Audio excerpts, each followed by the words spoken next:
Buonasera e ben ritrovati con il TG Flash di New Sicilia, di seguiti i titoli più importanti del pomeriggio.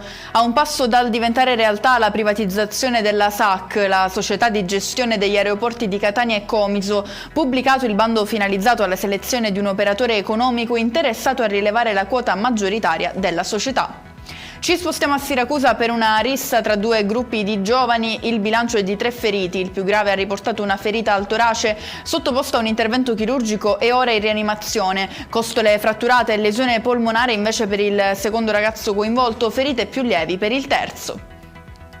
Era siciliana una delle due studentesse universitarie rimaste coinvolte in un incidente mortale avvenuto a Forlì. La giovane, 27 anni, era nata a Palermo ma era residente a Ravenna. Un'attività di spattering che alimenta con intensità variabile un'attività effusiva nell'area craterica a nord di Stromboli è stata rilevata nelle scorse ore. Il fronte più avanzato della colata si attesta al momento nella parte medio-alta della sciara del fuoco. Chiudiamo con le previsioni meteo per domani, mentre sul resto d'Italia le nuvole disturbano i cieli, la Sicilia continua a essere tra le braccia della primavera, con sole protagoniste e temperature da colpo di coda estivo, nessun avviso da parte della Protezione Civile.